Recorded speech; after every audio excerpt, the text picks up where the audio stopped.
Hi guys, AzureAce here and welcome back to the Heart Headlines, where today we're going to be discussing none other than the finale to Kingdom Hearts Key.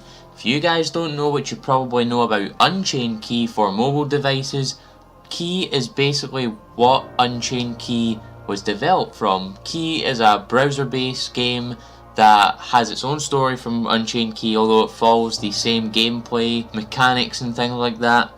But Key is a story that happened way before even Birth by Sleep happened, which was the first in the chronological timeline that we thought until we found out about Key being canon.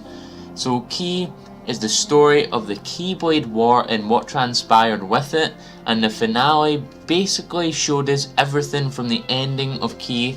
So without further ado, let's get into it. But first, thank you to Everglow, KH13 and KH Insider for all of these translations you're about to get. So first of all, we're just thrust straight into the final battle. There's nothing really to discuss here. The 5 foretellers are there, all of their fighters from their unions are there, everyone's there including you. The next scene we get is of Luxu, Ava and Gula. Now, this first scene is very interesting because it continues the whole scenes we got previously with Master Ava encountering Luxu, and we get Master Gula telling us a segment of the last page or the lost page that Luxu has. Unable to permit disharmony, you will be disappointed by fate and lose sight of true strength. Misreading the truth, you will venture forth in secrecy. Now, it appears as though Luxu does tell Ava who the traitor is, but much like how Tengen told Munakata the traitor in Danganronpa 3, we don't see who it is. If I was a betting kind of guy, I would put my money on Aced being the traitor because of his lust of power. However, I really don't think that's the case, and I'll explain why in a moment. But Gula does continue the passage of the lost page in saying, and then with that one strike a bell will toll for the final battle, and the battle will begin at last, and the time shall be chosen. And with that being said, we actually see this last segment acted out, as Ava clashes with Luxu, sending this kind of wind ripple throughout Daybreak Town, which also sounds the bell on the tower indicating the Keyblade War has begun. Now, the next big important scene involves the player, Chirithy and Dark Chirithy or Anti-Chirithy, whatever you guys prefer. So you and Skull leave Gula's house and you hear someone calling to you, and what do you know, it's the Anti-Chirithy that you met earlier on in the story.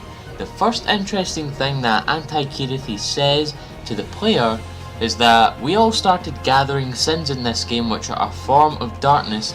However, we changed the name of those sins to guilting. Now, if you don't know, guilting is a game mechanic within the game that allows you to make your medals or cards stronger if you fuse it with the same medal or card. It's pretty confusing, but it's a big game mechanic within it. So essentially, for the entirety of Key's lifetime, we've been collecting lux or light while using the power of darkness to collect it.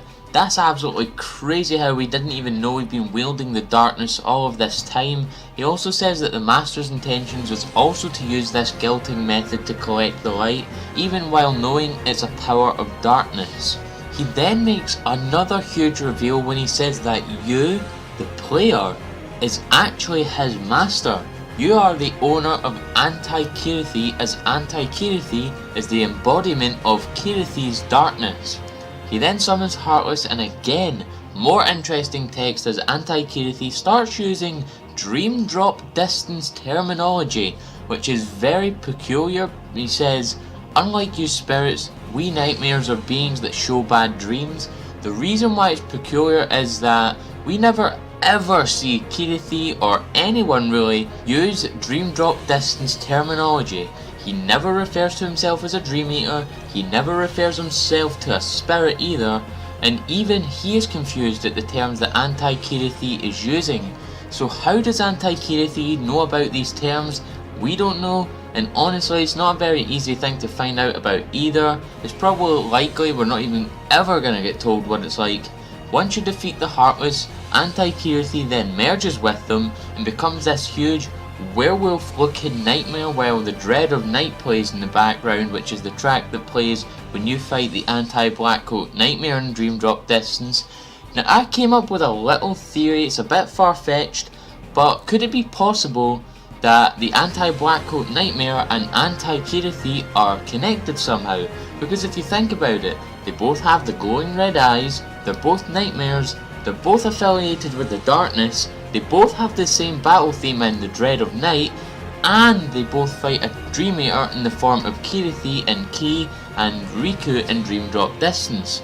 Let me know what you guys think about that in the comment section below, because it just kind of came into my head while writing the notes down for this video, and it would be utterly insane if it were to come true. The next few scenes are just really sad. You're just getting absolutely bodied by one foreteller after another, other than your own obviously, and every time a foreteller defeats you, you see more and more hearts floating up to the sky, and more Keyblades falling to the ground. Do you guys know what that signifies?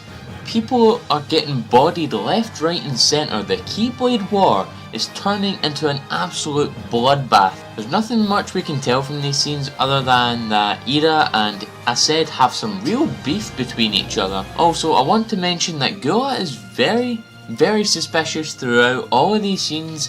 Really, he just seems very well informed, while other foretellers don't. He also seems very nonchalant about the Keyblade War, and also seems like he's kinda enjoying being in the Keyblade War. I personally think he is the traitor, because when Luxu told Ava who the traitor is, she seemed very shocked and didn't want to accept the truth, and we've seen throughout Key that she and Gula are pretty close to each other. Just a thought for you guys. And the final scene we have is a very sad one, as we have our player lying down on the ground, pretty much dying, with just so many hearts floating around, and the Keyblade graveyard looking how it does in Birth by Sleep, with the thousands of Keyblades all making the big cross in the middle. Skull then comes to your side, and we finally get the long awaited return of Ephemera, or Ephemera, whatever you guys prefer.